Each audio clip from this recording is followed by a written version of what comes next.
Welcome to the Atlantis School of Communication. What I'm going to present now is the course catalog.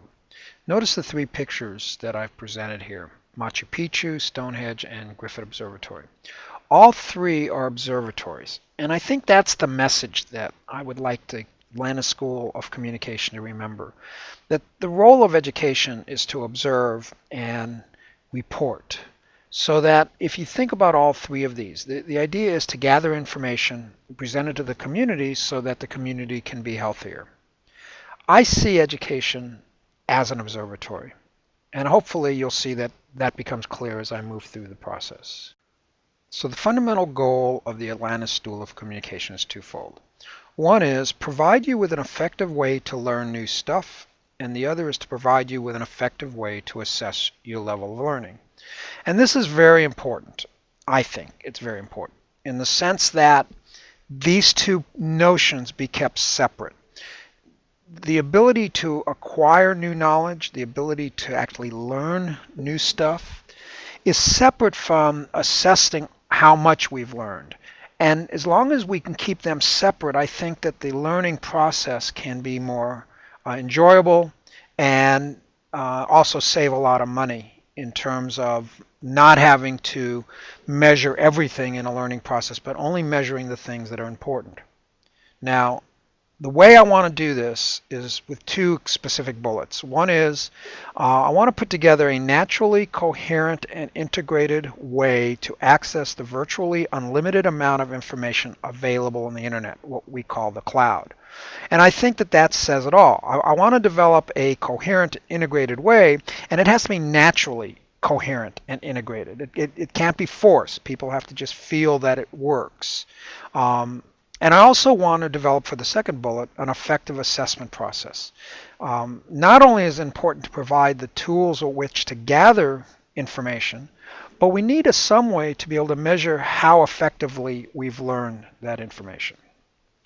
So the overview for the Atlantis School of Communication is that society is fundamentally altered by new developments in communication. And I think this is critical. And those of you who have seen my other presentations or will watch my further slides, you'll see how I've traced the history of communication from cave paintings through parchment and development of the Bible and Quran, Torah, Talmud, up through Gutenberg's printing press, and then with the domestication of the electron, all of our wireless and electronic communication. So the reality is that our communication we have tools today that we've never had throughout history. Specifically the electronic tools we've only had for maybe 10 years, 20 years from the 1990s. So this is all brand new stuff. And if you were to ask Gutenberg in the 1500s how he would see the printing press impacting society, I think that he would have a hard time articulating that. So as a member of the Atlantis Communication School, we will study a wide range of communication topics. Everything from the foundations of communication theory to where the latest advances will take us tomorrow.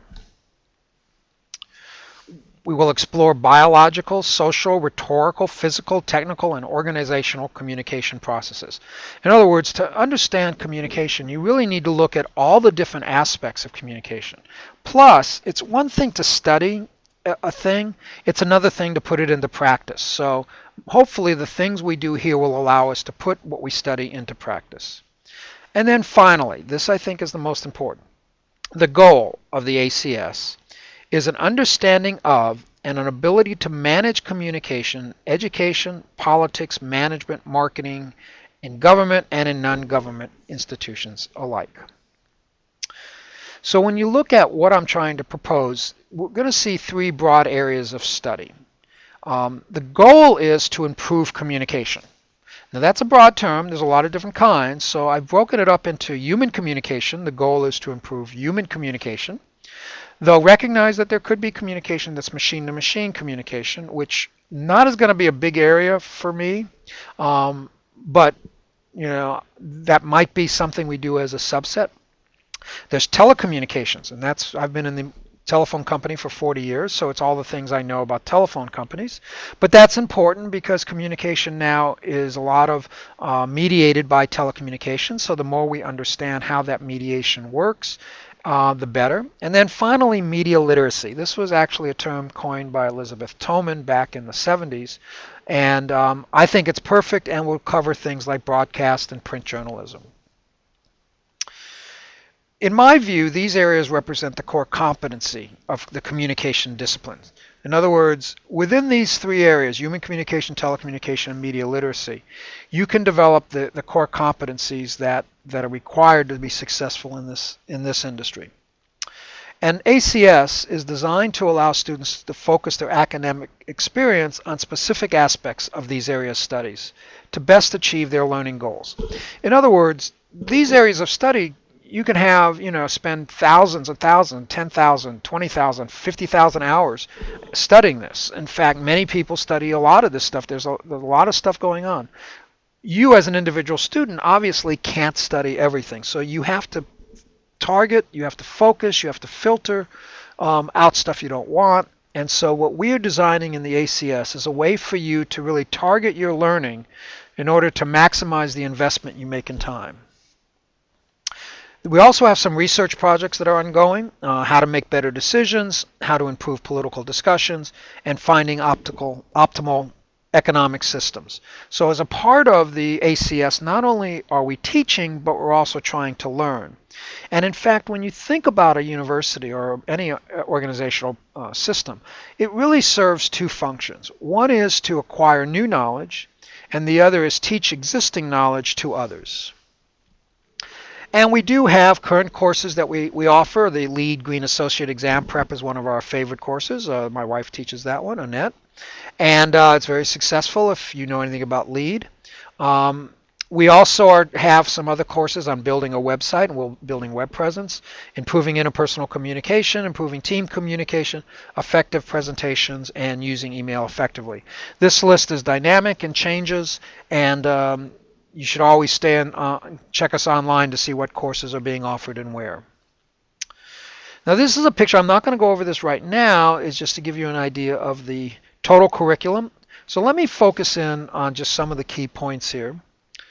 So, top level terminal course objective is to improve communication. That bottom line, that's the goal. That's will be everything we measured about. The goal of the Atlantis School of Communication is not just to produce papers or to get money from the government for students.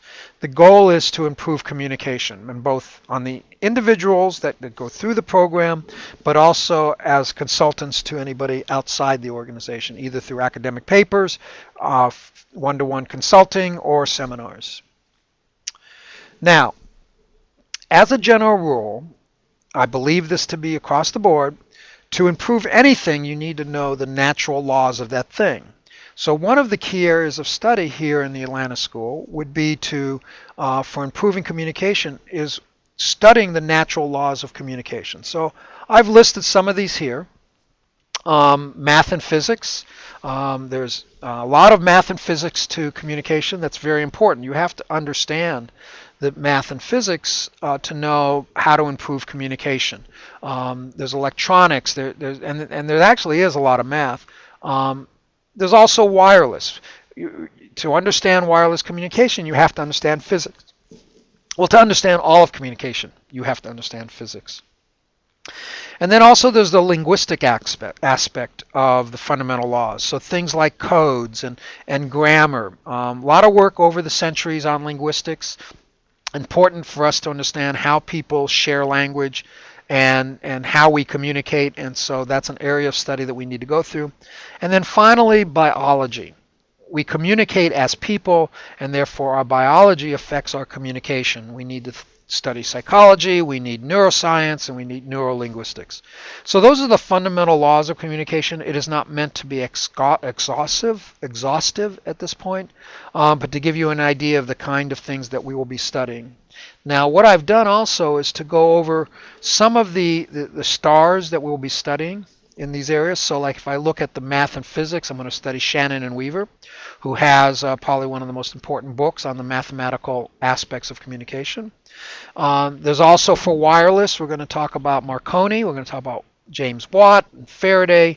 There's a lot of basic physics involved in that. We'll go back and look at Copernicus and Galileo and Newton and Einstein and Heisenberg. in terms of how communication worked. What's the physics of it? You know, if you're a sailor and you want to sail upwind, you have to know how to do that. What are the physics involved in sailing upwind?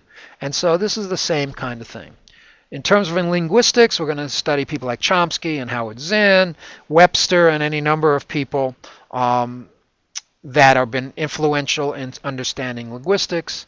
And then finally, the biology, I've just listed a few there, Drew Weston, Pinker, a number of people that we will be looking at. So in terms of the way we want to understand anything, I want to spend some time in making sure you understand the ACS approach to learning, but this should give you a pretty good idea. Okay, so going back to the three silos I mentioned earlier, human communication, telecommunications, and media literacy, I want to go into more detail into these. I'll start with human communication.